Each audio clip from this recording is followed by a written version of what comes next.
कोणत्याही परिस्थितीमध्ये अणुऊर्जा प्रकल्प कोकणातल्या कुठल्याही जिल्ह्यामध्ये आम्ही होऊन देणार नाही। त्याचबरोबर आंबा आणि काजू उत्पादक शेतकऱ्यांना जाहीर केलेली मदत तुटपुंजी आहे आणि ते आम्ही स्वीकारणार नाही, म्हणून हे आंदोलन आम्ही आज पुकारलेलं होतं। पोलिसांनी आम्हाला विनंती केली आहे, आंदोलन करण्यापासून अटकाव केला। त्याचबरोबर भरतीचा कालावधी आहे, आमच्याबरोबर महिलांची संख्या मोठी आहे आणि त्यामुळं कुठं अनुचित प्रकार घडू नये असे विनंती पोलिसांनी केल्यामुळं आणि आंदोलनाचा पहिला टप्पा म्हणून आम्हीसुद्धा अत्यंत समजूतदारपणानं कायदा आणि सुव्यवस्थेची बूज राखण्यासाठी म्हणून आणि आमचा खरं तर सविनय कायदेभंगाचा हे आंदोलन होतं, शांततेच्या मार्गानं आंदोलन होतं आणि कुठं गालबोट लागू नये म्हणून पोलिसांची विनंती आणि प्रशासनाच्या विनंतीला मान देऊन आम्ही तात्पुरत्या स्वरूपामध्ये हे आंदोलन थांबवलेलं आहे।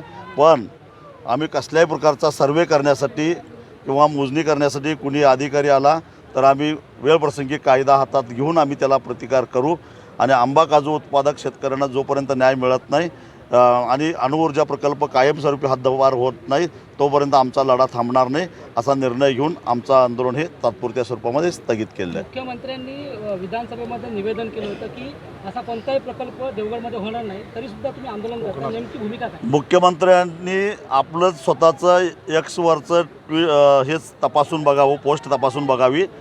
त्यांनीच म्हटलेलं आहे की देवगड तालुक्यामध्ये हा अणुऊर्जा प्रकल्प होणार आहे। जरी पालकमंत्री होणार नाही असं म्हणत असले तरी मुख्यमंत्र्यांनी मात्र स्टेटमेंट केलेलं आहे आणि म्हणूनच मुख्यमंत्री हे पालकमंत्र्यापेक्षाही वरिष्ठ आहेत आणि म्हणून आम्हाला आंदोलन करावं लागलं।